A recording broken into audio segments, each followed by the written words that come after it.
you did in 6 hours. I don't think you. About It is 6 o'clock, and we welcome you to the Town of Trophy Club workshop at 6, and then at 7 o'clock, we will have our regular meeting. We do have a quorum. All is here. Rylan is on business, so he will not be with us tonight. Tonight, we are going to write an ordinance, the beginning of one, of which we did not have.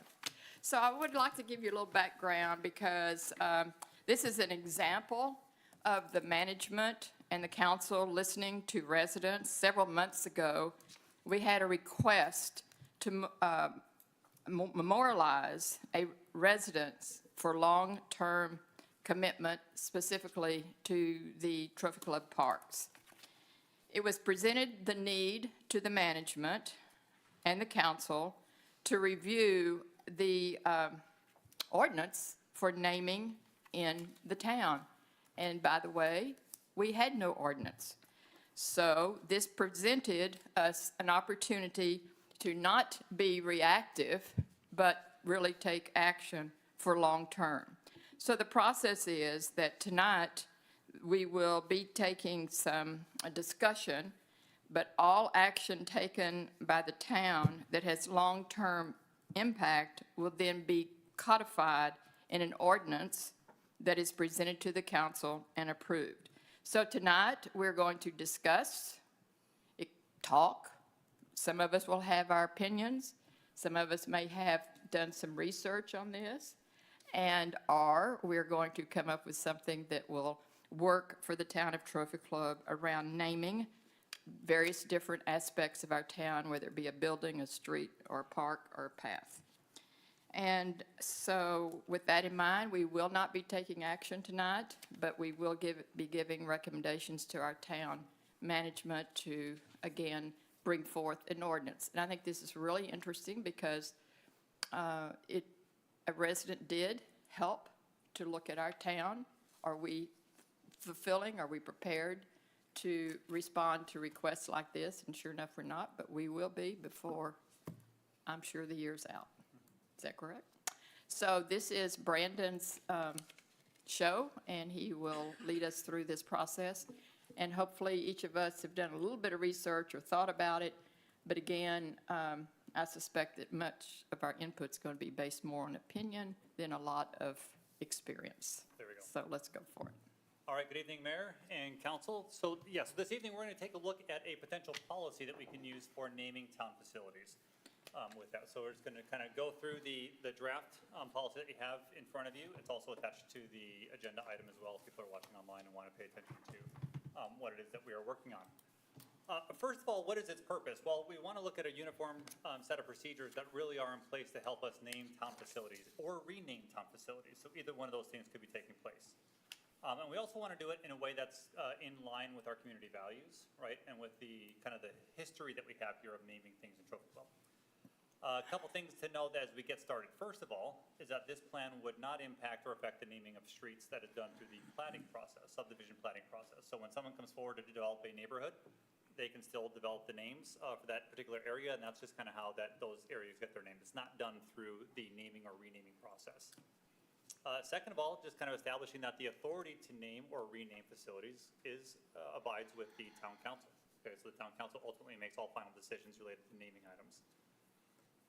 It outlines that the existing named facility should only be renamed when it's an exceptional circumstance. Okay, and so in the policy itself, it kind of names things like the recognition of an exceptional individual or revoking an existing name that no longer represents the town's values. Those are the types of situations in which a renaming of a facility would be a good idea. And also outlines the idea that the opportunities to consider name requests are conducted once per year to establish a kind of a clear opportunity for anyone wanting to submit naming requests to the town for that. Now that's, again, these are all items that are open for debate, and obviously I want this to be kind of a conversation as we go through. So if we are starting to hear things and you're like, you know what, let's talk about that item a little bit more, please do that. I think one of the decision points is to go along the idea of how many times a year do you think the council should be considering names or renaming for facilities in the town. You can do it as often as you like when they come in, or you could kind of funnel them through a process that says once a year, twice a year, 3 times, however many times you think makes sense for the council in an annual process to look at that. I would note that when people are considering names for a facility, it's kind of a good idea to give them a window to do that in, so that way anyone that might have competing interests for names for certain facilities might be able to bring those forward at the same time, versus the idea of whoever arrives first is the person who gets considered first for the renaming of a particular facility. I'm going to stop there for just 1 second and just talk, and just see from the council's perspective, kind of this first outline of the general purpose, the idea of, only renaming or naming things, or I'm sorry, only renaming facilities when there's kind of an exceptional reason to do so. And also the idea of having a process that would have one time each year for the consideration of names or renames of facilities for that. Any feedback that you have related to those items?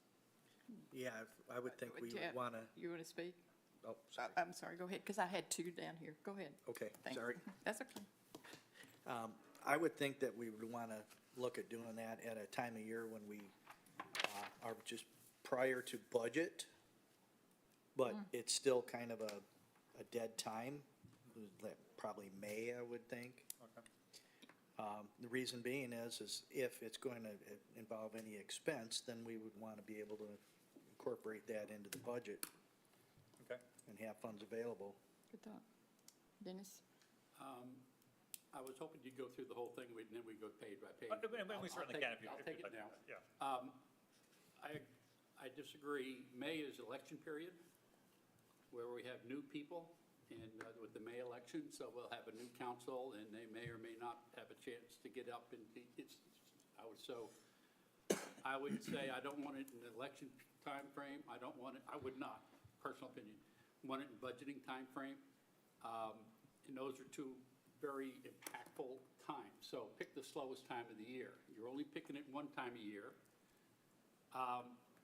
It could easily be put in here that it gets effective the next Budget cycle. But in other words, I'm not trying to go against you on the budget, but pick a December. I mean, when we have nothing else going on, so that it doesn't interfere either with political issues or primary issues, and our primary issue is the budget.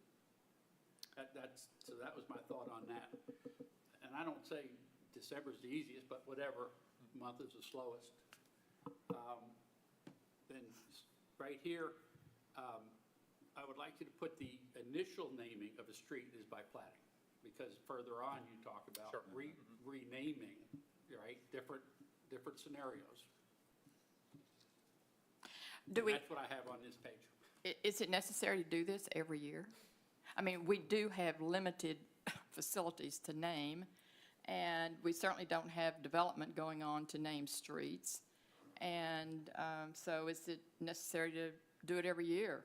No, but if you go along that line would be, if there is a request, it goes on The request then occurs if got there it. is a. Okay, yeah. Yeah, certainly there's But- no requirement that you consider something each year, Sure, right? If that's nothing what is I wanted to submitted, hear. You move on and you just Right. pass that window. Okay. We've gone a few years without naming it. Well, we've gone, Sure. yeah, I would imagine that most years you probably wouldn't name anything. yeah, I would imagine. Steve? Yeah, I think the key when you read all of this will be, how do we really determine exceptional circumstances? What might be exceptional to me might not be for Jeff or for a citizen. So I think putting some thought behind what exactly that means, and I don't know how we do that, but that kind of gets back to Jeanette's, it probably isn't very often, once a year, maybe not, but putting some thought behind that. Yeah.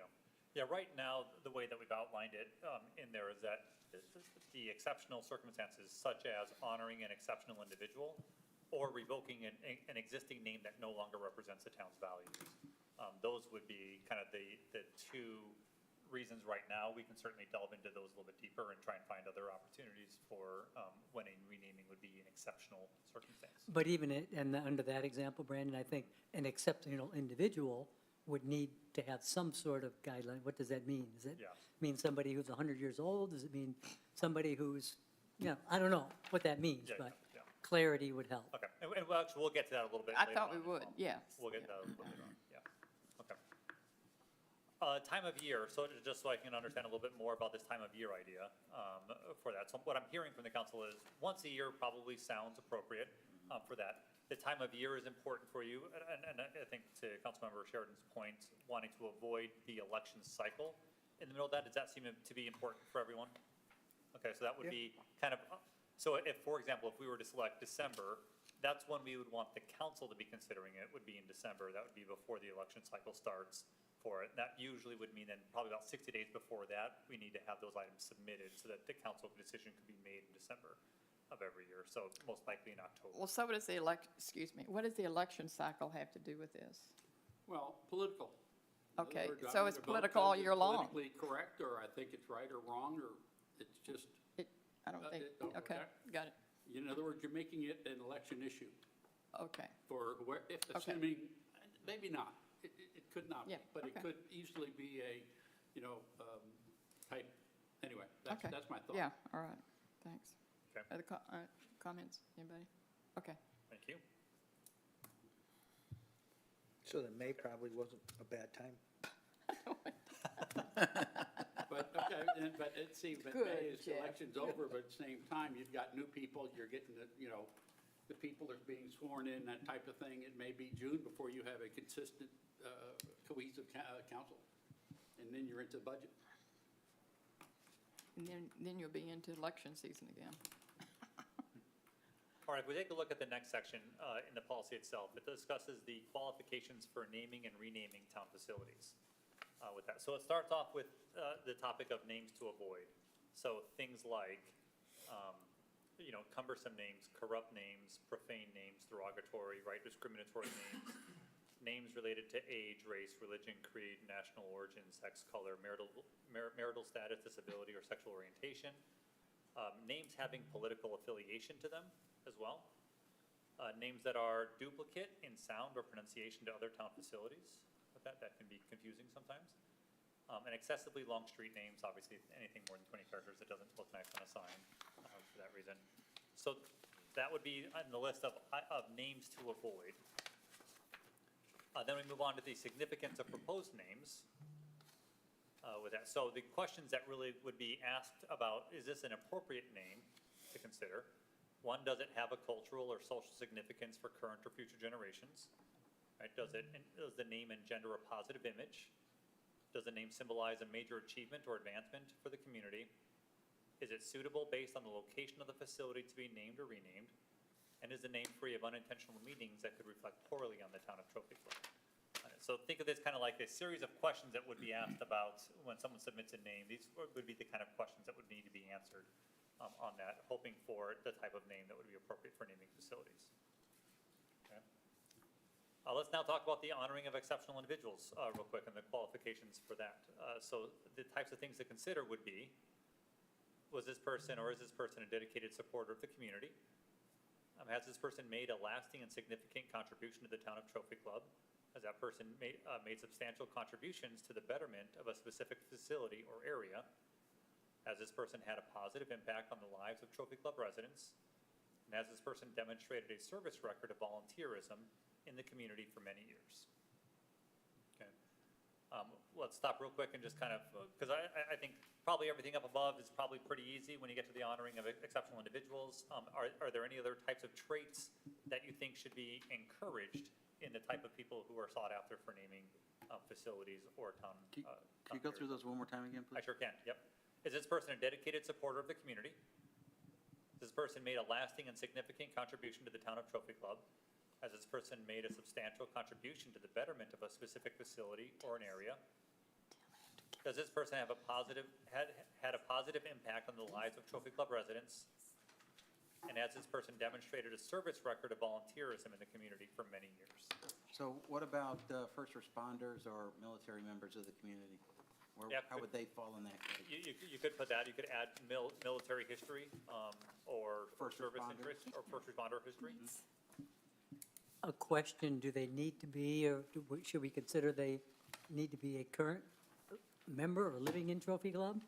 You could have a person that fills all those, checks all those boxes, Resident, yeah, yeah. but lives in Florida, for example. Or Sure. Bartlesville or whatever it is. You could have the Jim Carter Memorial Town Hall or something. So what about, is there a certain amount of years that you want that person to have resided in the town for? Other than, do you want to just be many years, kind of like the way that the other one's written right now? Yeah, I was more at, are they currently living in Trophy Club as Okay. opposed to being somewhere else? Okay, I don't necessarily understand if that's significant or not, especially if we're, well, first of all, let me put it this way. Somewhere in here it says you can't be living. Right. So On the current therefore, if you're not living, that means you ain't buried in Trophy Club? Good point, Okay? good Well, point. you could be at Medlin. Well, okay, so we put it in here, you have to be buried in Medlin. I mean, What if okay. you're not buried? No, I That's the problem. appreciate, I understand where you're coming No, I- from, and I'm trying to think, though, why are we even, Okay, no, But I good don't point. think that that is relevant because there are people whose names are memorialized who are buried in the cemetery in Washington DC Okay, good point. because that's where they were to be buried. yeah. and these guidelines are meant to counsel or guide, not to make a decision for the next, for the council at years ahead, Right. but whoever gets this to talk about. Yeah, again, these are the types of characteristics you would like to see in someone who's considered an exceptional individual for purposes of naming a facility. Right, the next point was about the idea of, do we accept the names of those who are currently living on it? So the way the draft policy is written right now, you cannot, right? The draft policy would be that they have to be deceased to be considered for naming a facility. And what that does is allow you to consider the totality of their life, right, in the decision-making process for having a facility named after them. I also wrote it in here, and this is just because of some of the history that we have here in Trophy Club, that it's the intent of the town council to name our major facilities, and we'll get to that idea here in a second about what a major facility is, but our major facilities such as parks and buildings it's the intent to avoid naming major facilities after individuals. When you think about Harmony Park, Independence Park, Freedom Park, our parks in particular, which are the things that we have that have names to them, are named after what I would call community themes, right, or characteristics that we espouse for here in Trophy Club, and not after individuals for that. So we'll kind of get some feedback on those two items. So the ideas of, that person, about not having names of living members, right, and also the idea of avoiding naming major facilities after individuals instead, kind of following our tradition of naming them after themes. Actually, as I think about it, whoever decided to do the name along those themes saved us a lot of angst. Probably. Because it gives us the theme, the next parks, has the theme of patriotism or whatever it might be, so it's pretty easy versus with individuals because, and in some ways, our town is so small that putting individual names on buildings just doesn't seem, Oh, we have 5 acres out there. If somebody wants to develop it, put their name on it. well, yes, but they're going to buy it. The Dennis Sheridan Memorial Small Area Plan. Yeah, they're going, No, With a they're going, plaque and a they're going to statue. buy I'm it. here. I did not win the Powerball, okay? It's going to be on top of the apartment building. Yeah, right. We could name Yes. a roundabout after Dennis. Yeah. Yes. But anyway, it is, our town is small, and I think the idea that we have a theme set makes it really nice. So I'm not even sure why we're talking about Okay. this. Other thoughts on that? Are you okay with the way that it's written right now? So far. The intent? Okay. Did we agree on the first responder? I think so. I didn't hear any no's on the idea, but Okay. first responders, military names, back on the traits of those that you would consider for exceptional names, right? Would include those with military history, first responder history. Okay. I wrote it down in my notes here. Once it goes there, it becomes It's- permanent stuff. Steel trap, is that what you're telling me? Yeah. It's in the vault. It's in the vault. Yeah. All right, the next section is related to major gifts. So naming, areas, things like that after those who have made significant gifts is nothing new with it. So in these cases, right, a major contribution would include things like deeding the land to the town where the facility or that particular park is going to be located, paying a significant portion of the capital cost for the construction of the facility, establishing a long-term endowment for the repair and maintenance of that facility. And in return, that person cannot receive anything from the town, right? So it can't be like, there's a benefit that is bestowed upon that person beyond just the name of that facility for the recognition for them. Okay. Any feedback on major gifts component of that? That one's pretty easy. I'm gonna find a All right. for that 5 acres out there for you. All right, let's move on to the next section. Request to name and rename town facilities. Okay, so the current draft policy outlines 2 ways that a name for a facility can be submitted to the town. One of them is by way of the general public, and then we'll go through the process for that. And the second way is by way of a council member, right? And a second council member that would be needed to second that item. Okay, so there's the public path and there's the council member path. All right, so let's go ahead and go to the the public path. Oops, that's my own computer. It's not that one. All right, so if it was a request made by the public, then whoever is bringing that idea forward would need to have a petition signed with verifiable signatures. Okay, verifiable signatures. Let's cover that topic real fast. If you're looking at the policy documents, go to the very last page, page 5. Where it says verifiable signatures, and those are signatures from property owners in Trophy Club, so it would not include those who are renting, right? Property owners. That include the property owner's full written name, address, and affirmation that the person is in support of the request, and only one verifiable signature is permitted for each Trophy Club residence. Okay, so very much like a petition with that idea. Okay, so that's what a verifiable signature would be. Okay. So now if we go back to, I'm wondering, has there been any street renaming in Trophy Club in our history? Do you know? No, not that I know of. Not that I remember, but the other thing, I'm going to object to the street renaming period. okay, I am too. I don't I want to talked do to you that. briefly about it. The cost to the town is Yes. negligible. A couple of dollars spent to change a computer. But the cost to the citizens of change Yeah. with the post office and any errors in, they can't even deliver now, much less change the name of the street. Excuse me, and hope there's nobody in the audience. So I think we should not be able to change street names. I do. I agree. I agree. are you okay with the idea of doing honorary street names? Now, that's honorary street names. If you're thinking like I'm on my notes here, that would be putting a placard under the street sign. This is honored in the fire department, fireman such and such, or military, or a name of an important person that follows all the other. Yeah, would not change the street address, No. right, of that, but it would be something honorary. Like whatever you it would might see a bridge going across the bridge, this is in honor of. Correct. That placard, that would be on the street sign. be. Okay. I like that. Is everyone okay with the honorary Yep, names? I'm okay with renaming? honorary. So we'll do street renamings, removing that section, keeping the idea of an honorary name, okay? Yeah. Well, that eliminates that. Okay. Now, in that particular case, so for even for an honorary name on a street, one of the things would be having them get verifiable signatures of at least 50% of the property owners on that particular street that says that they're in support of that honorary name designation. So they would- If it's not affecting the post office and costing people money, it's just a matter of putting the signs up at that point. Correct.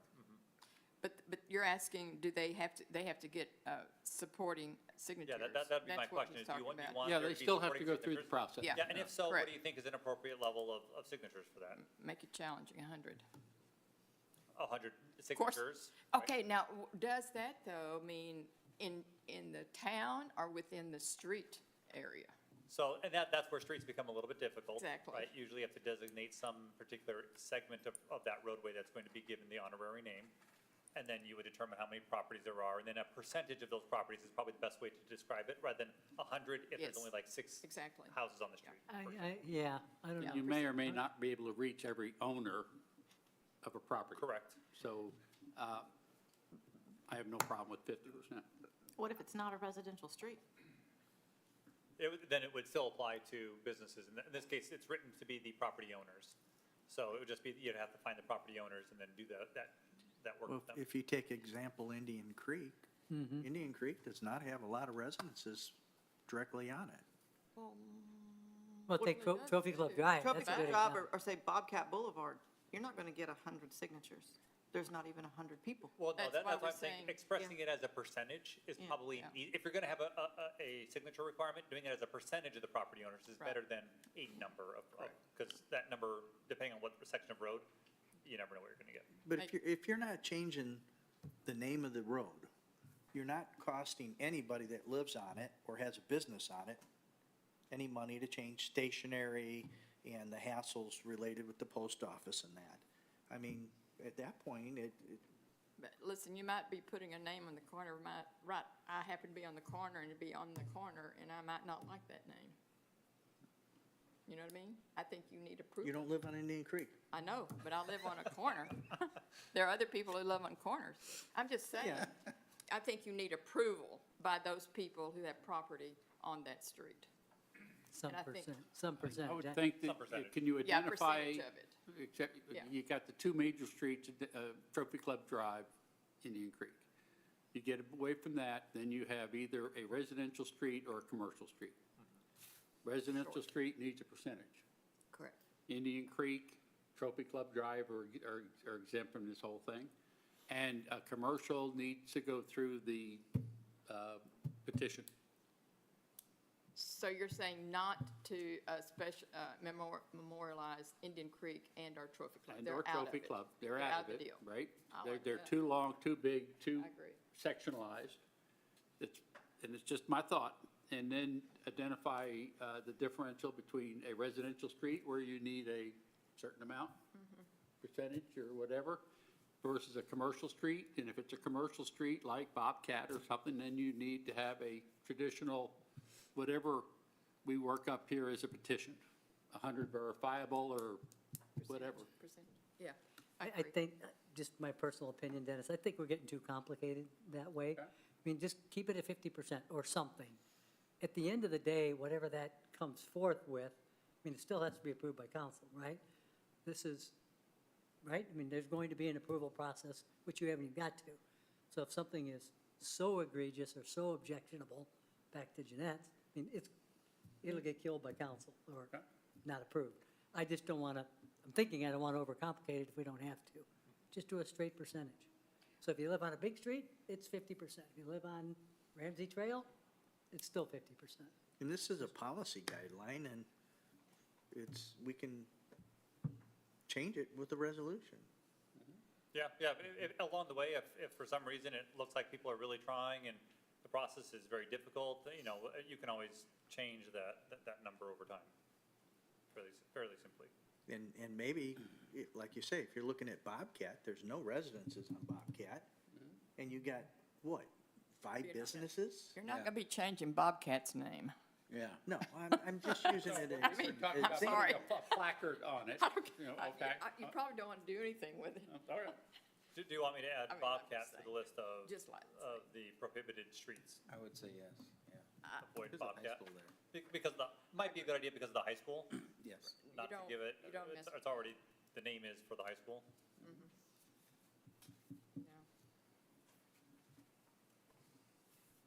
So I guess they could put Parkview Beck's Way. All right, those are my notes, I'll go home. Okay, So I think what I'm hearing here is that getting signatures from the majority of the council members seems to be appropriate at that level. 50%, maybe something a little less than that? no, 50%. Okay, 50%, we're liking 50%? Okay, all right, very good. Now, did you are you excluding Indian Creek and Yes. Trophy Club? You are, okay. Correct, yeah, Indian Creek, Trophy Club Drive, and Bobcat would be Good, excluded okay, from renaming. thanks. Or giving honorary Yes. titles, sorry, not renaming. Yeah, okay. Okay, if we're looking at a major facility, now a major facility is defined in the back of the document, but a major facility would be things like a building or a park, right? Something that is a larger facility. A minor facility lives within a larger facility. So a minor facility would be a conference room inside of a building or a baseball field within a park, right? So if you're going to name the entire park, that's a different process. If it's just going to be something within the park, right, then it's going to be something a little bit smaller on that. So the idea there is that if it's a major facility and the request is brought forward by the public, the signatures required would be 100 verifiable signatures. If it were a minor facility, that it would require 50 verifiable signatures. What's our latest house count in Trophy Club? Oh, it's around 4,000. A little over 4,300? What is it? 4,551. 4,551.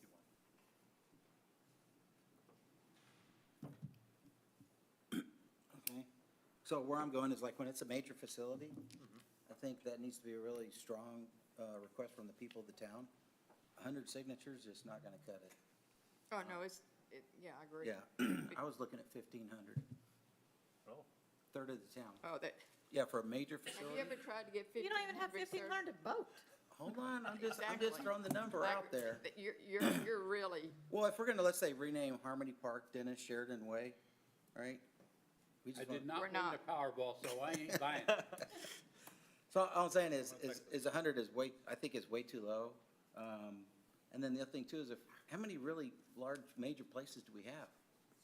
Town hall? that's the whole Pool? point of yeah, this town whole hall thing. pool. Of the places that don't have a name to them right now, it'd be, fire station's not ours to name, right? But if ever it were, fire station, you'd have the pool and you'd have town hall.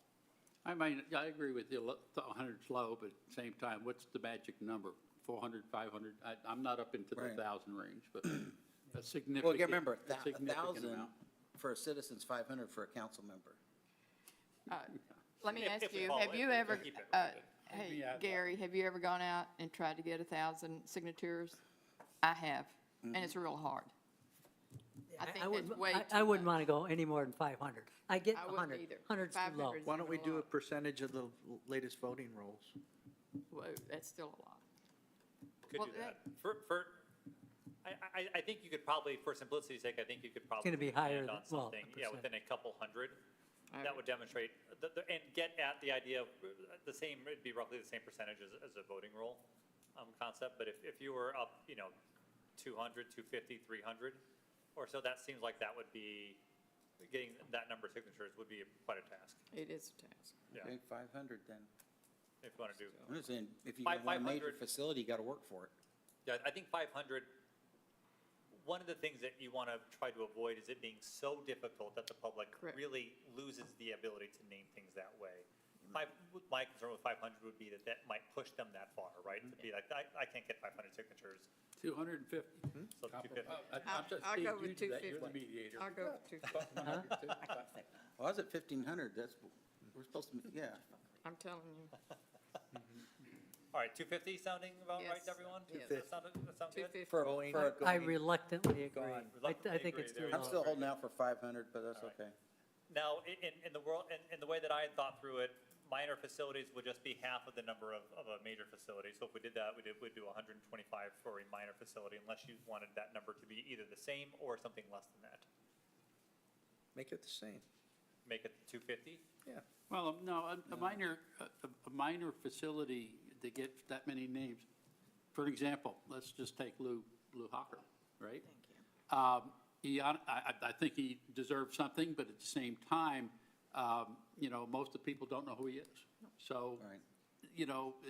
people would not, I don't know who he is, I ain't signing no They petition. don't know what he's done. But at the same time, if you, so I think leniency on the minor would be appropriate. I think half is fine. I agree. So half of 500 is 250. 250. No, you're not biting there yet. All those going Not for yet. 250, Not yet. 250. Well, 250 is the major. That's the major. So if Half we the do the major. minor, it's 125, 125. if we're dividing by two. whatever, we don't That's have a not okay? policy, Okay, let's all do right, something. I'm just looking for things to be thrown at me and then. Yes. then I dodge 250, and go. 125. Start Okay. there. 125. 125. Very good. Moving on. All right, the second way that something could be submitted under the draft policy right now is by a council member. Okay, so the public can come forward and recommend a name. The other way is that a council member and would need a second for that process could bring forward a name for consideration as well. Okay, in that process, my process here still has them bringing forward verifiable signatures as well for that. So I think the street naming one, you leave the same. That's my own opinion on that one, that whatever you do for the street renaming, for the honorary street renaming, is that you leave that one the same because the people on that street are the ones being impacted by it. You want to make sure you get their opinion on it. Then on the major facility and the minor facility, my thought process was that you just cut it in half of whatever it was on the public submitting something. If you already have 2 council members in support of it, usually council members are pretty well tied into the idea of having community support for something before they're going to submit some names.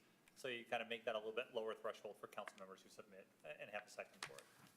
So that would be where we are today. That would be 125 for major facilities, and that would be then 75 for, I'm sorry, not 75. I think major should stay at 250. Harder. I think the 62 council should 62 and a stay half. the same. 62 and a half. Yeah. I think the Council council should needs to stay stay the the same. You want to be the same? Yeah. Okay. But I think also that may be discretionary, like one time every 2 years. He's gonna get to Council that. can name one, like if we want to name a conference room or something. Well, like Jeff pointed out, council can always change the rules to Change do it up. something. They It's, wanna it's do it. policy, we're not gonna put this in an ordinance where we gotta vote to change Yeah, an there could be a ordinance. resolution. Yeah. Yeah. So Okay, so council's you like, still so you like the 250 name, for the major. same number? Council's I think 250 stay for the major same. 125. Okay. and 125. So 250 and 125? Okay. Then on the idea of limiting the number of times that a council member can bring something forward, the way that it's been drafted right now is that the council member can bring forward either the request or be the second for request. Both of those count as the same thing, one time every 3 years. So the concept there is that one time every term, right? You have a chance to bring forward a name. Make it the one that you think is going to be the one that, you know, ultimately has the best community support behind it. Any thoughts One per there? term. Yep. Yeah, then that's what that basically does, one every 3 years. Because sometimes you're filling an existing term, right? The 3 years probably works a little bit better than terms, because you can play with terms a little bit.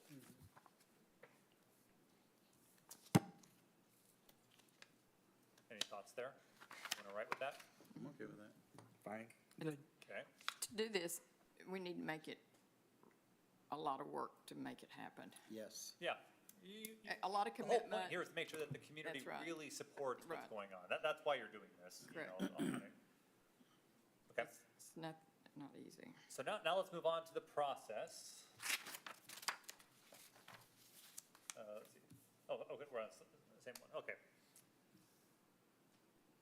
All right, so once something is submitted, so that's how something comes in the door, right? So essentially, think of it kind of like someone submitting a petition to the town secretary's office. Here's the petition that has all the signatures on it. Here's the application that we filled out that has the, you know, the reasoning why, the things that that person has accomplished, or the reason why we're selecting this name. Doesn't have to be a person, it can be a theme as well.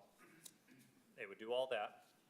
It would be received by staff. Staff would then review it for the following, right? Impact on existing homes and businesses, impact on public safety, financial impact associated with the changing of signs, plaques, and markers, appropriateness of the proposed name based on the guidelines that we've just established.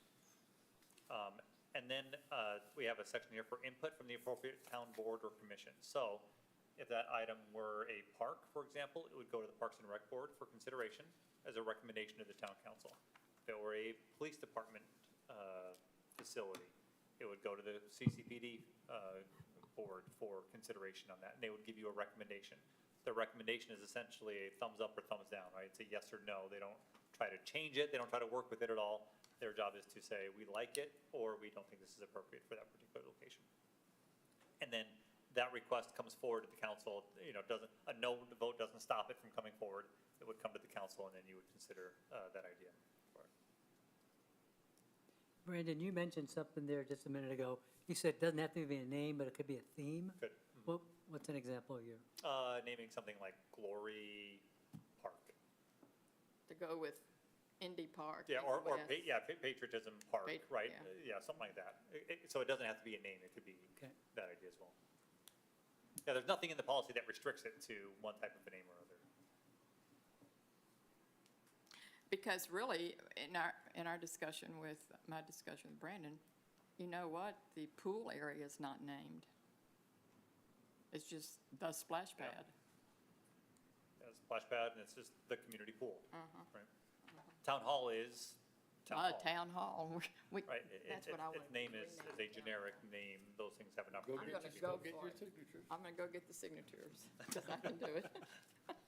I think Hurry up, because we're not holding it until December of 2026. I bet I could get enough signatures for the Sheridan Flynn Memorial Harmony Park restroom. Yeah. There you go. Now You we're have to talking. pick something I'm going to vote against, Not- don't you? Not until we get renovation, please. There we go. Or- that So was- the idea is that once it's submitted to staff, staff would then conduct a Good. review within a 30-day process and take it to that board or commission. Once that board or commission makes a recommendation, then within 30 days, that would be taken to the town council. So think of that process lasting about 60 days between preparing it for the board or commission, right? If there's a board or commission. If there's not a board or commission, then it could come faster than that. It would be within 30 days. Right? All right, now let's talk about when it actually arrives at council. Okay, so that's the whole process of getting it up to the council. Now it arrives at council, all right?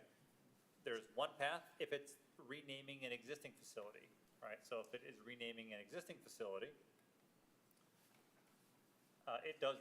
then the draft policy would require you to publish notice of a public hearing, right? So we'd have to do a newspaper publishing on it, hold a public hearing, and we would also send out notification emails to those that live within 200 feet of whatever it is that we're renaming.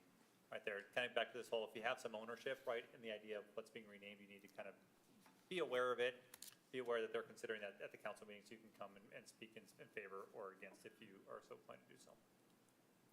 If it were a new town facility, okay, so this would be, we're erecting something new on it, you would just simply hold a public hearing. You wouldn't need to do all the other things of a renaming, like the publications and the notifications of 200 feet. All right, that's all I have for the policy on it. One other thing for you to consider, and I forgot about this, and that is the idea, some towns and cities will require that those who bring forward the request either absorb 100% or some share of the cost of changing out signs and things like that. I've not put that in this policy. It's something that we can consider, though, if you want some sort of support to be provided that way, by monetary support by those who are bringing forward the name to rename a particular location on that, or to name it. Are you dealing with anything that would be in excess of 1,000? Okay. Like, for example, street, or are you talking Yes. about changing the, everything the town has as far as literature goes? Or Yeah, it would be relatively simple, you know. if you're under 100, if you're an under honorary street name- 1,000, or really a couple $100 for a placard or Yeah, something so like street, that. honorary street name would be very, very minor. Yeah, I don't see the reason to charge. But if you're doing town hall, for example, right, and you're putting something up there, do you want, should that be a town cost? Or would you like it to be part of the application process, that they commit to funding, providing some of the funding or all? You're the one who wants to change town hall to Hall Tiffany's Town. Tower. I don't know. I'm just, I think if we're Possibilities. voting on it, we're adopting it, the council is adopting it and saying yeah, so I think it should be no town expense cost. involved. Yeah, I agree. The idea is it's whoever it is that's being honored or whatever has done something significant for the town. That's the period, not so much the people that are trying to get it done as much as the person that we're honoring.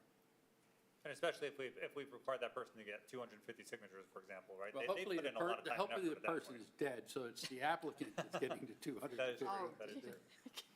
Hopefully, Hopefully. Jeez. That's a rough crowd. are you, one topic that you did not mention that I thought you might be mentioning, Please. and maybe it's not the right time, but you and I had spoken about, I go back to the original request to honor, recognize people who've done something significant over long term. And I saw where a town has plaques specifically for a particular situation. And let me just give you an example here in Trophy Club. There's the Trophy Club Park.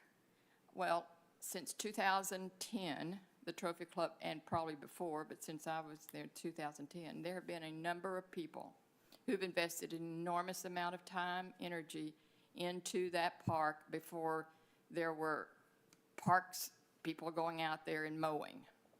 And I honestly believe that part of the reason we currently have Trophy Club Park today is because of people like that who committed their time, sweat and tears, and many times money to build up the Trophy Club Park in spite of sometimes council objection.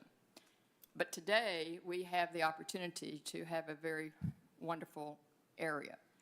Therefore, I would suggest that we, at this same time, consider doing plaque that is a nice plaque that enables us to continuously honor people who have committed their time.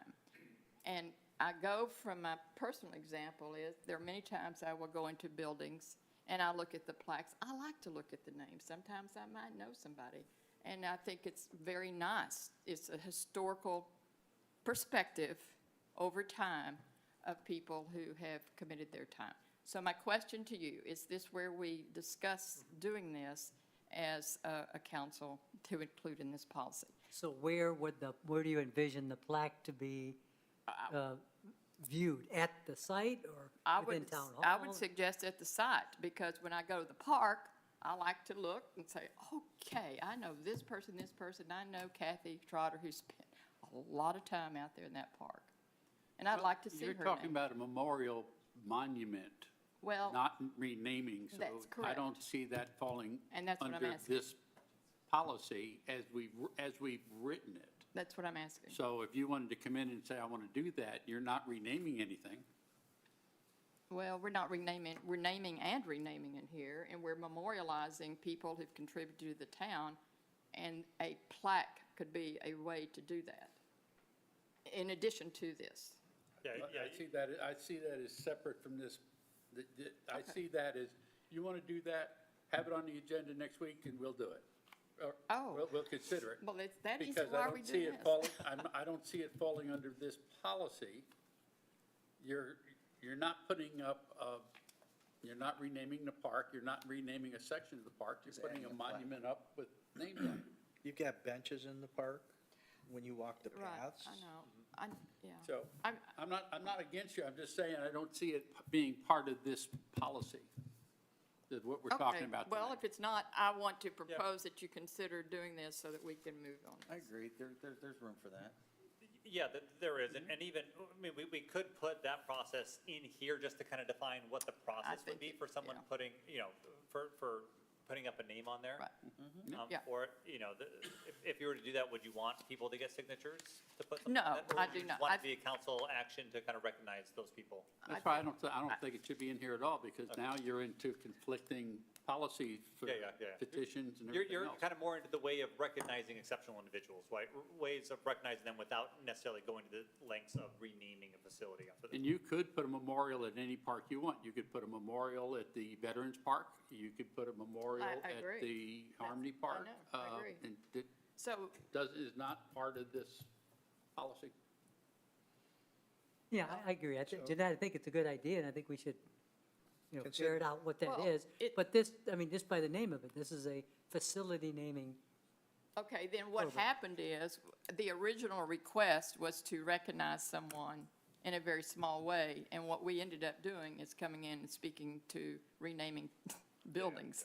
So, what you're saying is, this is two different aspects, but it's still that of recognizing historically people in our town who've contributed to our growth and who we are. And that's all I would like to be able to do. So we adopted different policy. Well, there, Make a new you have two policy. different policies. Okay, there you go. Yeah, it'd be a fairly simple policy, right? That just kind of says that the town council can erect a memorial type of structure, right, at major facilities, that kind of, these ideas of parks and buildings like that kind of recognize the significant contributions of others. And again, there are not that many places in Trophy Club, but there are a few Yeah. that would be nice. Nice statue. Anyway, there you go. You better get to the Arts Council for MOPFAT, instead of you spending that money. Okay, so where are we, Mr. Wright? I have taken good notes. For the sake of time, I probably won't go and revisit all of them, but Okay. I have one question. please. On D, major gifts, it says paying a significant portion.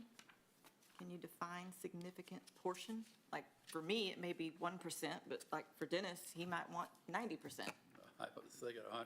Right, right, so can we Yeah, yeah. define what significant portion is?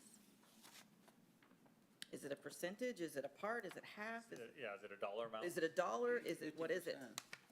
Oh, Where are But- you at, well, it Stacy? depends on the D under building. major Paying a- gifts? Under yep, D. Paying a significant, so, page 2, yep, major You don't, gifts, you that's can't D. define the capital costs, we don't know what those are. Correct, yeah, But what is that portion? yeah. I heard 50% I of the threw out capital cost or 50%. something? Well, I'd say 75%. 75?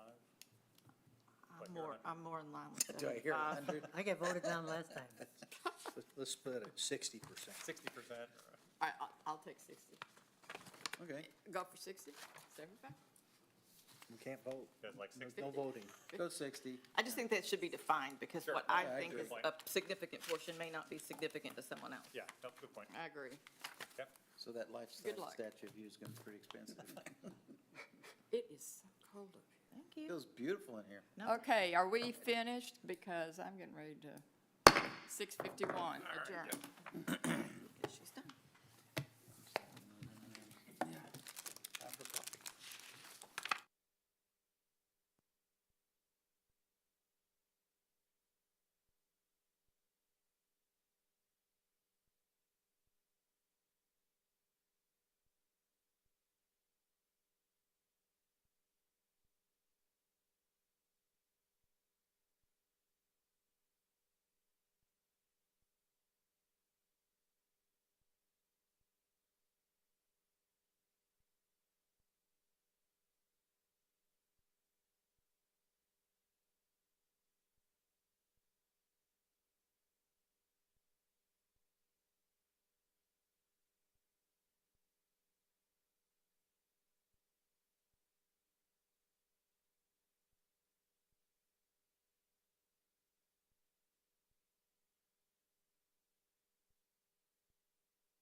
work session I've ever had. We need more fun ones like that one. Yak, yak. Sorry. It is 7 o'clock, and we are opening our workshop, our council meeting for tonight. We welcome those who are joining us online, which is YouTube, as well as Trophy Club Facebook. We always encourage you to participate either here or there, and we are here to say hello to you who are listening to us out there. This is September the 8th, 7 o'clock, and we have we have a quorum. However, Ryland is not here. He is out on business. So if you would please stand, we will have an invocation. Our Father in heaven, today we rejoice and give thanks for this day the Lord has made. We thank you for your faithfulness and your compassion that is renewed every morning. At this moment, we ask that your hand be upon the town of Trophy Club, its leaders, first responders, families, children, educators, churches, businesses. Please grant each one wisdom, protection, and provision. We pray through the power of your love and our service to others, our community will continue to grow and strengthen. May we give you honor and glory in all that we do. We ask this in the name of Jesus. Amen. Amen. I pledge Allegiance to the flag of the United States of America and to the republic for which it stands, one nation, under God, indivisible, with liberty and justice for all. honor Under the Texas flag, I pledge allegiance to thee, Texas, one state, under God, one and indivisible. Thank you. You may be seated. And do we have public comments? No, ma'am. Okay, we have a guest for our community highlight. And would you come on to Benson? Benson is the president of Methodist South Lake Hospital. And I know that we have someone in this room, Chief Wise, who is very thankful for them. Are you not? Yes, ma'am. So it's wonderful to have you with us, Benson. And you have an opportunity to tell us more about your services. And also, I want to say thank you before you start to your organization for the support you give to our town, both in time and money, because you support our events and you also support organizations in our town. Thank you for being a partner. Fantastic. Thank you all for allowing me to spend a couple of minutes here with you all today. I believe we have a presentation. Here we go. So for those of you who don't know, Methodist Health System was founded about 100 years ago in South Dallas by some Methodist ministers who identified that there was no health care in South Dallas. 100 years later, we're still one of the only ones in South Dallas. But now we have about 120 different assets throughout DFW with the Methodist logo and cross on it. We just came into South Lake about 4 years ago. The hospital converted into a full-service hospital. Prior to that, it was a surgical hospital. It was under very different organizations, but Methodist took over in June of 21. As you know, this market is very competitive. As you can see, our competitors have been here for decades. We are definitely the new kids on the block, being here for about 4 years. We are serving 11 different municipalities, all the way from Trophy Club to Roanoke, Justin, Hazlitt, not just South Lake, Colleyville, and Keller. And so our goal is to become that provider of choice in this community. Within our primary service area, there's almost 500,000 lives that we want to be part of and to take care of here in the community. Our current footprint, we are a 54-bed hospital. We've added a brand new ICU team to take care of the 6-bed ICU that we have. We sit on 30 acres of land. So when Methodist took over, we went all in and said, hey, we want to make this a full-service hospital, not just for now, but for the future. We have 12 ER rooms. That was expanded from 3 from the original build, and now we're able to take care of more patients in a timely manner. Our average wait time, legal only allows us to say 15 minutes, but it's much better than that. So when you come in, you get pulled straight into the ER. We also expanded with a cath lab, which I'll talk to you about a little bit later. We have over 35 different specialties. We've added several in the last 4 years. I joined the team in November of 21. The health system converted it in June of 21. Myself and the team have brought on more high acuity service lines, including in interventional cardiology, neurology. We have a growing breast surgical program. We're doing almost 300 to 400 cases a year, keeping patients right here in the community. Our emergency department was recognized at a national level with the Guardian of Excellence Award by Press Ganey. This is a national award that recognizes hospitals and other organizations that achieve the 95th percentile in patient satisfaction. 95th percentile. So we achieved that last year, and our goal is to get that 3 years in a row, and then Press Ganey gives you another award after that. So we're excited to be able to provide great care right here in the community. With that, we've added several new service lines. In February of 2024, we added what we call a STEMI program, or that's called the Active Heart Attack Program. So that went live in February, and by the end of the year, we added a gastroenterology or GI service line to keep patients right here in the community. So whether it's heartburn to heart attack, we've got you covered here at Methodist South Lake. With that, as we've added on services and coverage, we've been able to partner with Chief Wise and Captain Beck and others by keeping patients closer to home. So as you see in the first quarter of 23, we had a total of 3 EMS runs. So far this quarter, the third quarter of 2025, we're trending towards to get our best quarter yet. So we're excited to continue to partner with the team. What that means for the community and EMS is their ambulances are back in the community faster. They're not traveling further. They're not locked in, waiting for patients to be dropped off. Our team picks them up, carries them in, and then says, thank you. You can get on your way back to the town.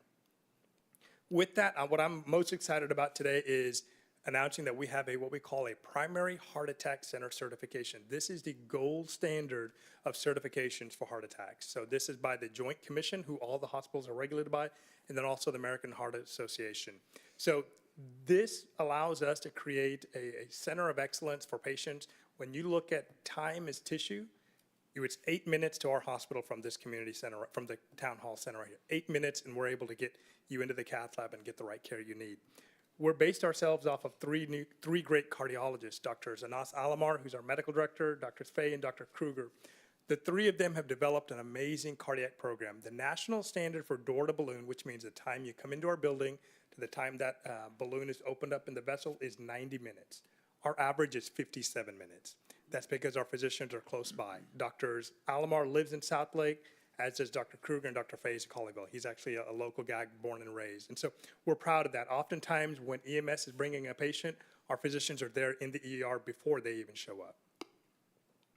We also have primary care offices in Drs. Mahar and Burnell are right there on the border of South Lake and Keller.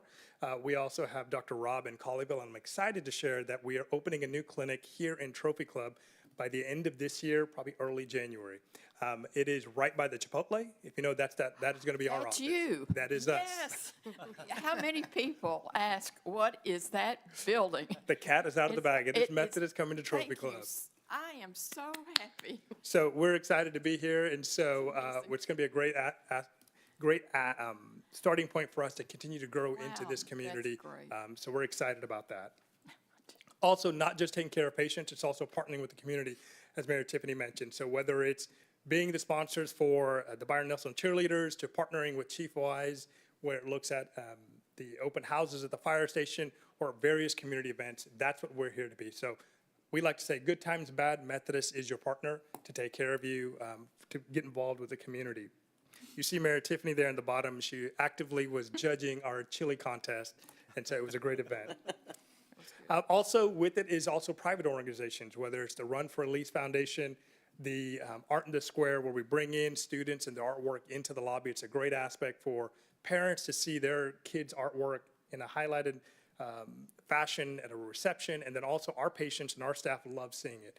It puts us into perspective of how great these students are and how we're on the other side of the spectrum when it comes to our mind is definitely more clinical and not on the artwork side. With that comes our patient experience, and so when we say HCAHPS, that's inpatient. So we're at the top decile the last 4 years. Right now, we're at the 97th percentile. Our outpatient, we look at MRIs, CTs, we're at the 99th percentile. You can't get to 100. 99 is the highest you can go. Our outpatient surgery is top quartile, which is our goal. So you see it's been up and down. And then as I mentioned earlier, our emergency room is at the 96th percentile right now. Patient experience, we all say, goes also into Google. What we know is that Google is a very impressionable place for folks to understand what goes on in healthcare. And so we're proud to say we have a 4.2 star rating, the highest amongst our competitors in the area. And you will find folks that aren't happy about their bill. That's going to be there. But I think what is a testament is the names of our employees that make a difference in the lives of our community on the great care that they provide. And finally, I wanted to share this video. This tells a great way about Gary and how he came into our hospital.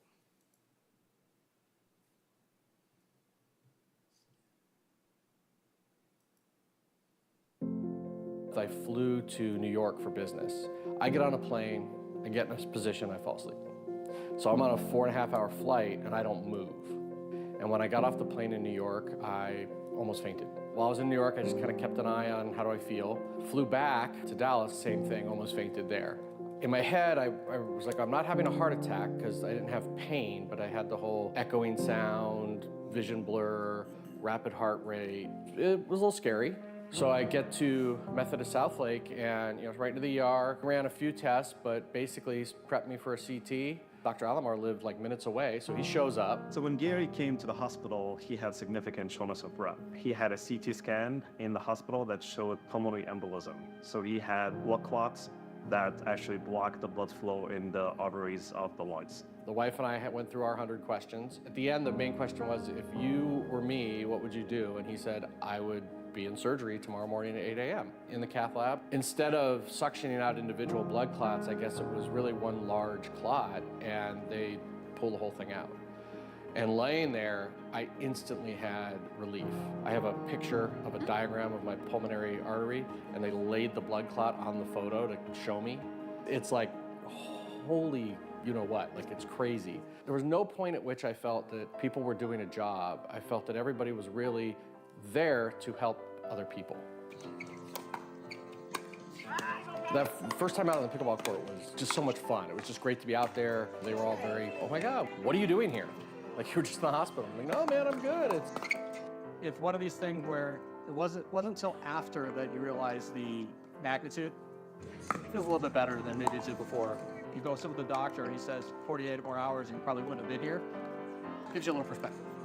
I'm so happy that he felt a lot better after the procedure. The following days he went home. I saw him in the office after a week and he was doing phenomenal. The group in the cath lab, they were like a well-oiled machine. And then to find out that I was one of, if not the first one to have that procedure at Methodist Southlake, wow, I never would have guessed that. I would have been like, oh, this is their 10,000th time doing this. This is old hat. This is total routine for them. And having it close makes it an option, but my experience makes it the option. Having it in the neighborhood is huge and valuable, and I'm sure people will see that, but the experience I had where you're going to get cared for by people who treat you like family, the distance is irrelevant when that's the experience.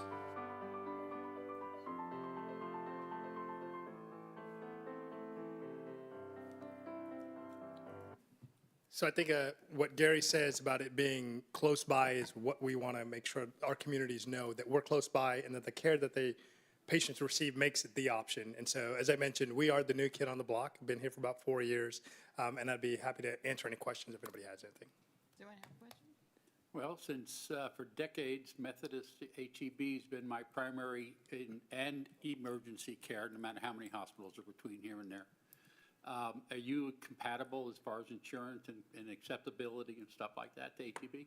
So Methodist Health System, we're founded in Dallas, and so Methodist and HEB is Texas Health Resources. Got it. And so Methodist Health System, we have the most expansive coverage for insurances in DFW. So we take more insurances than most of our competitors do. So the answer is we take probably more. Thank you. Steve? Just a comment, you talked about partnerships and how important that is to you. It's important to us too, and I can just echo what we talked about a few minutes ago.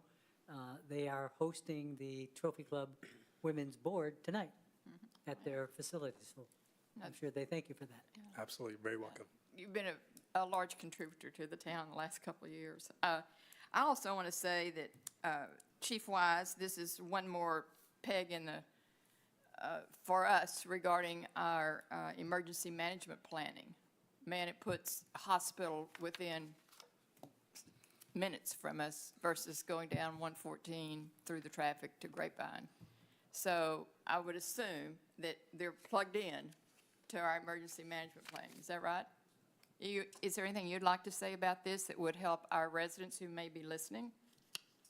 I just want to reinforce what he had said about it's a benefit to the patient, to our citizens, 8 minutes around the corner, and they have the capabilities. It's one thing to put a hospital there, but you got to have the capabilities along with it. He's done a fantastic job over the 4 years of hiring the right people. In the video you saw, he said it didn't seem like it was he was the first patient. That's because he put the right people in the right places, and we're very thankful for that. So he has the capabilities over there. He hired the right people, and they're very gracious partners. Support us in every way.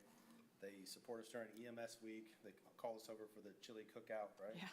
Cook-off. Yeah. And then they do continuing education classes for us, and we get to meet and speak with all the physicians and learn from them directly. So it's fantastic. And to speak to his character, I get a text message every once in a while, and it's just a picture of I saw it. the emergency room.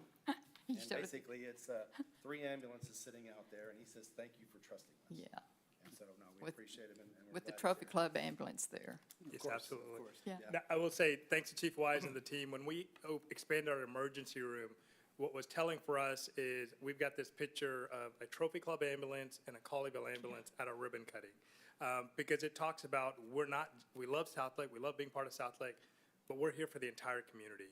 2/3 of our EMS runs come from outside of the city of Southlake. Yeah. So we're here for where all the growth is, and we want to be that community partner for, like, as I mentioned, for taking care of the sick, taking care of our patients, being a resource for EMS, and then all these other events that we're partnering, we want to be that trusted provider of choice. Thank you very much. Anybody Thank else you have all. questions? Thank you so much, Benson. We Thanks, Ben. appreciate you. Thank you. Thanks. I don't know how to put this Here, back. don't worry about it. We got it. I missed it. All right, let's move on with our meeting then. Thank you, that was very informative. And again, continuously working on our emergency management planning, which is always encouraging. All right, we will go to the Working for You Trophy Club update from town council members. Anybody? Yes, Dennis? Okay. I'd like to bring up the amount of money the town's expended on issues of Councilperson Bauer. Our legal fees through July is $4,600. The legal fees for August are not in yet. The staff time in seeking answers to questions, preparing responses to subpoenas, or submitting issues for legal review and others, I would double that $4,600 and say that we're over $9,000 expended so far. And we'll find out about August here, middle of the month. Thank you, Mayor. Okay, thank you. Other comments? Anybody else? Anybody want? Would you like to say anything? Okay. So what I will tell you for myself is that I have the privilege of participating in the Metroport Leadership Program, which began in September, last Friday, actually, and it will continue through the year. And it is designed to focus on a goal to developing leaders for the region. And it builds relationships, businesses, communities for the region. So it gives me the opportunity to, one, represent Trophy Club in the region, as well as identify resources to support our goals, our objectives, and our strategy. And so each first of the month, I'm going to share a highlight. And the highlight is we had Chris Wallace speak to us from the North Texas Commission. And I'm just going to, this is a wonderful book on the growth of this North Texas region, which includes Garland into the area, but very specifically in the North Texas region, one person every 3.3 minutes comes into this area. One person every 3.3 minutes. It's called America's Sweet Spot. We have 150 cities, including Trophy Club. This North Texas region would be 13th in gross national product, and we'd be the 22nd county in the gross national product. So this is a growth area, and Trophy Club is dead center in the middle of it all. So we start thinking about the site plan and other things that are going on in this town, we cannot forget about the growth that will impact the parks and anyone else as we continue looking at our strategy and growing Trophy Club. So it is a wonderful place to live, and Trophy Club is the best place to live. So thank you for your participation and all that you do to make Trophy Club a great place to live. Thank you. Anything else? Okay, we have Mr. Wright to tell us about his activities. Yep, there's a couple of activities coming up. First of all, we are having the Trophy Club Patriot Day ceremony. That's on September 11th at 8:45 a.m. and we'll be doing that over at the Trophy Club Fire Station to honor those who have lost their lives on September 11th, and to recognize first responders and the volunteers for their service and dedication to our community. We will also be having on September 22nd at our next town council meeting, we'll be having a work session that will be combined with the Economic Development Corporation, and we'll be revisiting the small area plan during that discussion. So we'll invite the community to come in to participate in that meeting. Upcoming boards and commission meetings on September 10th, we have the Economic Development Corporation meeting at 6 p.m. On September 11th, the Zoning Board of Adjustments is meeting at 6 p.m. And on September 15th, the Parks and Recreation Board will be meeting also at 6 p.m. And then as a reminder, we have breakfast with Tiffany on Monday, September 15th at the normal location at 9 a.m. at the Tom Thumb Starbucks, and come and enjoy the opportunity to speak with Mayor Tiffany, with myself and other town officials. And that's all that I have today, Mayor. Thank you. Okay, thank you. Consent agenda? Dean? Dean? Civic tip? Oh, good grief, how can I forget you? Dean, please forgive me. Okay, so on this agenda, we have a lot of items dealing with budget and levy of taxes, including your capital improvement program and some other programs. So for the general public, if you're trying to figure out where does all this come from, even the most basic information like when does the fiscal year start, look in your charter. It's in Article 9. You can also look in Texas Tax Code, Chapter 26, and also Texas Local Government Code, Chapter 102. So all of those, the charter and the statutory provisions combined tell you all the steps that you need to take to adopt a budget, to levy taxes, set a tax rate, levy taxes, and also to ratify the budget after you've done that. And that's where we're in the process of doing, That's right. correct? Yep, thanks. Good job. Consent agenda. This part of the agenda consists of non-controversial or housekeeping items required by law. Items may be removed from consent by any council member by making such request prior to motion and vote. Is there a motion? Mayor, I move to approve consent agenda item number 4. Second. All those in favor, raise your hand. All those opposed? Motion passes. Item 5, consider a resolution establishing the debt financing plan and tax rate goal for fiscal year 2026 budget and the fiscal year 2026 to 2031 capital improvement program. April, you're going to do? Brandon? Okay. Me. Okay, good, thank you. Good evening, Mayor and Council. Tonight, I will be presenting the town's fiscal year 25-26 debt financing plan and tax rate goal. This plan is intended to responsibly manage the town's financial obligations while ensuring that critical infrastructure needs are met.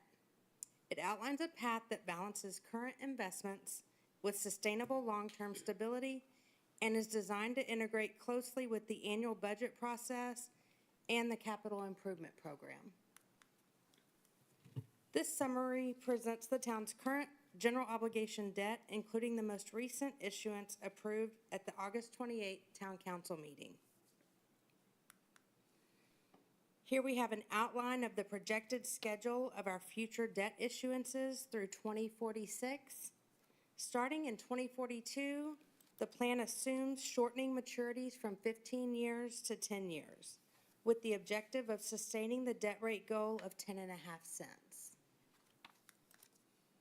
That concludes the summary of the town's debt financing plan and tax rate goal for the upcoming fiscal year. I'd be happy to answer any questions from council at this time. Questions? Anybody? Anybody want to make a motion? I make a motion to approve agenda item number 5, the debt financing plan. I'll second. Jeff seconds that. All those in favor, raise your hand. All those opposed, motion passes. Item 6, consider a resolution adopting the Town of Trophy Club fiscal year 2026 business plan. Here we go. All right, very good. Thank you, Mayor. Town Council, we are here tonight to seek approval for the fiscal year 2026 business plan. The business plan, as you remember, this is our second year doing this process, but this purpose of this really is to outline the town's vision, focus areas, and action plan for the upcoming fiscal year.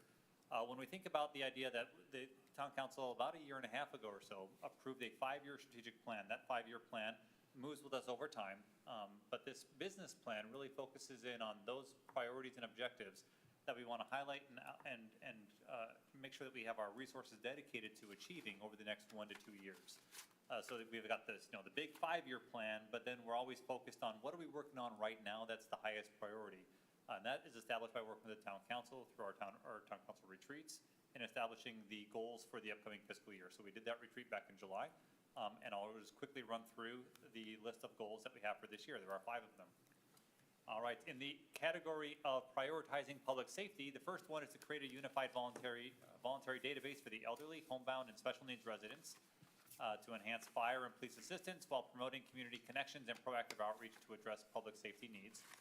So I guess we'll be working with that database to be able to make sure that first responders are at the highest level of information about those that they're responding to during emergency situations. Goal number 2 is to develop a public safety transparency page showcasing statistics and policies and explore integration of transparency tools with public safety departments. So both of these goals really are focused on ensuring that our public safety departments of our fire and police are both working as well as they can with the public and that their policies are very transparent. All right, looking to the next one, promoting quality of life. This one is to evaluate the town's parks and trails to prioritize inclusive play areas for all ages and abilities. And that's being done as part of our Parks Master Plan process. But through that, we will be establishing kind of these play areas for all ages and abilities and creating a list of capital improvement projects that can be generated from those recommendations. Going on to goal number 4, this one's a repeat goal from the current fiscal year, meaning that it was a 2-year goal when we first established it last year. And that goal is to develop a 10-year maintenance and replacement plan for the town's physical assets, setting funding targets and actively pursuing grant opportunities. So we are well underway on that particular project where we've been developing an asset list and a condition report for all of our assets, including streets, sidewalks, storm sewers, fences, sound walls, just everything you can think of, irrigation lines, stop signs, things like that. And then goal number 5 is the last one, and this one's also a repeat goal from the current fiscal year, and that is to continue the redevelopment strategies and themes for the SH 114 corridor and other commercial areas. So this one commonly referred to as the small area plan or the Grove TC, as we continue to work on developing that plan, also then bringing forward development opportunities in the private sector. So really the first half of this project has been spent on developing a plan, which we'll be working on at that September 22nd meeting with the Town Council to finalize that. After that, then we'll be working into the implementation phases, developing potential incentive packages, working with development partners to be able to figure out how it is that we can maximize the opportunities for future income off of those properties. And those are the 5 business plan goals for next year. So as always, we are dedicated as an organization to reporting on these to the community. So every quarter, we do report online the progress for each of these items. So you can go online, you can check out where we are with the current ones online on the town's website. You can also then, once we start into this fiscal year, after each quarter ends, we will post a quarterly report online and people can take a look at where we are with that project. So any questions or discussion, I can go ahead and address those now. Thank you. Any discussion? I'm sorry. go ahead, Steve. 2 of the 5 you said were carry over to your, are we on track to complete those this year? We are, very much so. Yep. And I just want to commend staff and Brandon for leading it in that this town's been great on setting goals, but not great on tracking how we're meeting goals. And this document has who's responsible for it with department and when it's going to be met. And I appreciate that. Thank you. Makes our job easy. Thank you for your commitment to that. Anything else? Any other comments? Okay. we need a motion. Mayor, I make a motion that we approve agenda item number 6 and we approve the resolution adopting the business plan. Yeah. Second. Jeff seconds. All those in favor, raise your hand. All those opposed, motion passes. Item 7, consider an ordinance adopting the fiscal year 2026 annual budget for the fiscal year beginning October 1, 2025 through September 30th, 2026, making appropriations for each fund and department. April? Good evening again, Mayor and Council. As a reminder, the required public hearing on the proposed budget was held at our last council meeting on August 25th. Tonight's action is the consideration of the fiscal year 25-26 budget through a record vote. Just to recap, this year's budget is based on a tax rate of 0.412864, which is slightly lower than last year's rate of just over 41.5 cents. The total revenues are about $27.6 million, with just over $17.5 million of this from the general fund, and total expenditures are $31.1 million, with $17.7 million of that related to the general fund. This provides a high-level summary of all town funds for the fiscal year 25-26 proposed budget. A quick recap of the major changes in the fiscal year 25-26 proposed budget. It includes a 3% cost of living adjustment for all staff, plus 2 to 4% merit increases based on evaluations, step increases for public safety, and targeted market adjustments that impacts 20 positions. Fire and EMS funding increased 25% due to higher NEFTA dues. Community development reduced by $140,000 in plan review services, reflecting one-time costs tied to the Byron Nelson High School Stadium project. In the Hot Fund, we're replacing Taste of Trophy Club with the new Harvest Festival, adding $20,000 for local arts, and creating a $100,000 tourism incentive program. And finally, the addition of a police cadet position in the CCPD budget. In closing, this budget reflects the town's commitment to responsible financial stewardship while continuing to invest in the priorities identified by council and our community. It balances the need to maintain high-quality services and infrastructure with the goal of keeping the tax rate stable and sustainable.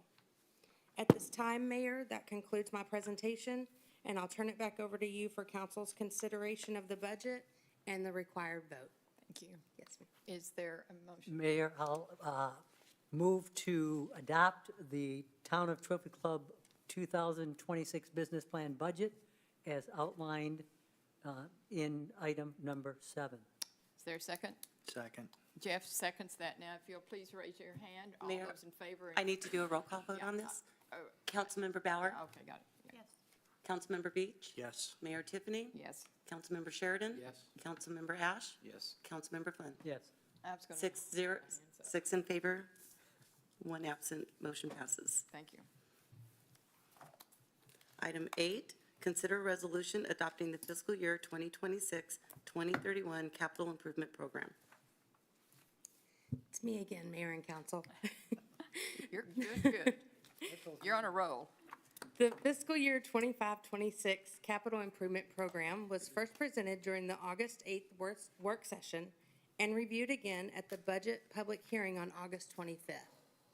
As you know, the CIP is an important planning tool that outlines the town's long-term infrastructure and facility investments. This evening's action is simply to consider the program as presented. Here are a few highlights from this year's capital improvement program. Street improvements and upgrades are planned for Forest Hill Drive, Paint Rock Court, Palmetto Court, and Oakmont. Sidewalk enhancements will be made along Skyline Drive and Creekside. Street lighting upgrades are scheduled for Bobcat Boulevard and Parkview. In addition, we are investing in public safety and infrastructure, including crosswalk flasher upgrades, mobile vehicle barriers, drones for public safety operations, and new outdoor warning sirens. This summary provides a 6-year outlook of the capital improvement program, showing how projects are scheduled by department.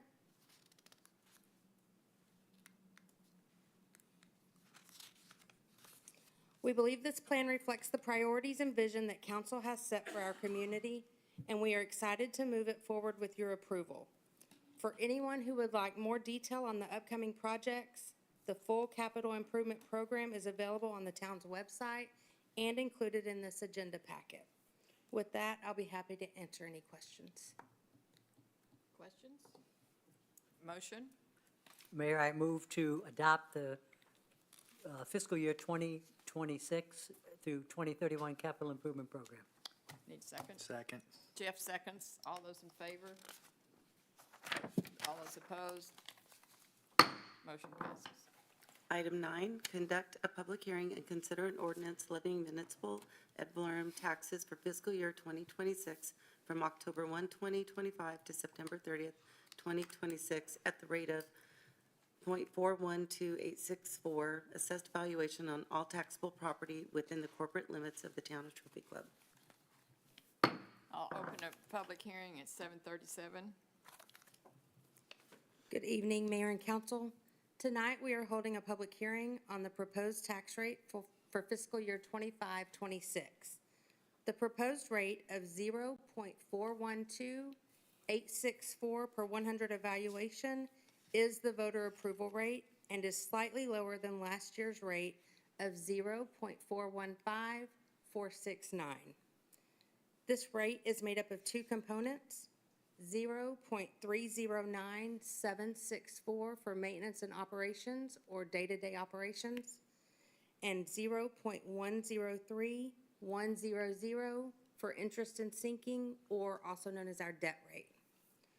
Although the overall rate is slightly lower, this voter approval rate will generate more revenue for maintenance and operations than last year, primarily due to increased property values. We have not received any public comments on this agenda item, and we now welcome any questions or feedback from council. You want questions? Public hearing. Yeah. Oh, I'm sorry, yes. Okay. Out there, are there any? Okay. We close the public hearing at 7:38. Now, are there any questions from the council? Comments? As a reminder, there is a motion up that you have at your dais there Yes. with specific language that needs to be read for this particular. So I need someone to read that. Number 9, please. I'll read it. Okay, thank you. I move that property tax rate be increased by the adoption of a tax rate of 0.412864, which is effectively a 0.627% decrease in the tax rate, and further move to approve an ordinance fixing and levying municipal ad valorem taxes for the fiscal year beginning on October 1st, 2025, and ending on September 30th, 2026, and for each fiscal year thereafter until otherwise provided at the rate of 0.412864 per $100 of assessed valuation on all taxable property within the corporate limits of the town of Trophy Club as of January 1, 2025. Second. Dennis seconds that, and we need a call roll, please. Councilmember Bauer? Yes. Councilmember Beach? Yes. Mayor Tiffany? Yes. Councilmember Sheridan? Yes. Councilmember Ash? Yes. Councilmember Flynn? Yes. Motion passes 6-0. Motion passes. Number 10. Item 10, consider ratifying the property tax increase included in the fiscal year 2026 budget. Good evening for the last time Are tonight, you, Mayor and do you Council. promise? Yes, sir. In accordance with Local Government Code, Section 102.007, when a municipality adopts a budget that generates more property tax revenue than the previous year, the governing body must take a separate vote to ratify the increase. For fiscal year 25-26, the proposed property tax rate is 0.412864 per 100 of taxable value, with 0.309764 dedicated to maintenance and operations, and 0.103100 to interest and sinking. This budget will raise approximately $562,699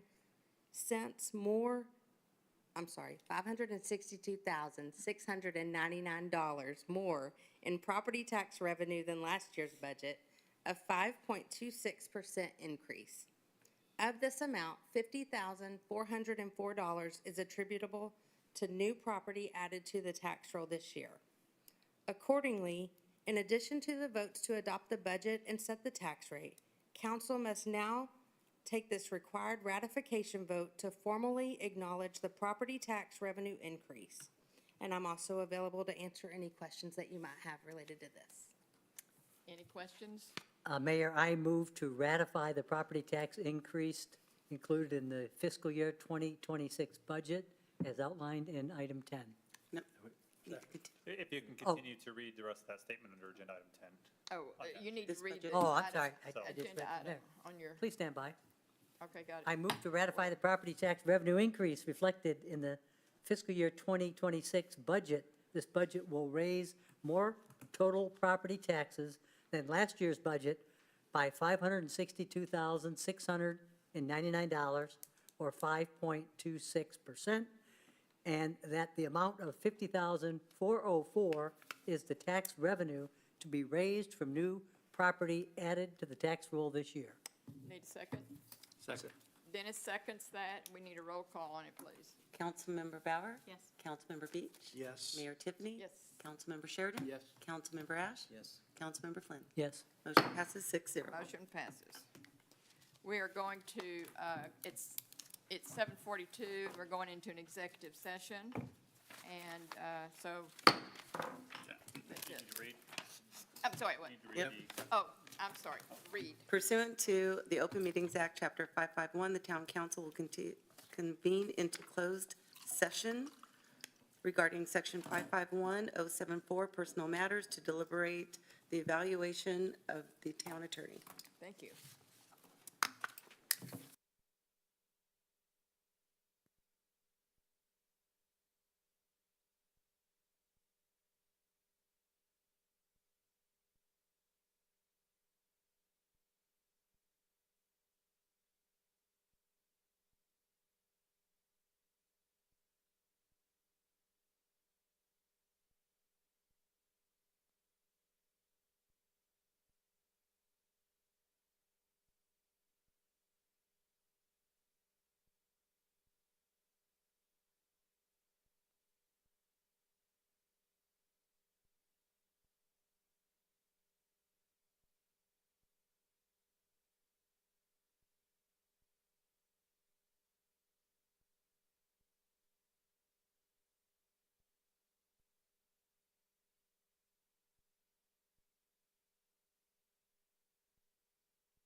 reconvene into regular session, and at 7:52, I adjourn. Thank you. No action. All right. Okay, we're adjourned. Well done. Thank you for everything.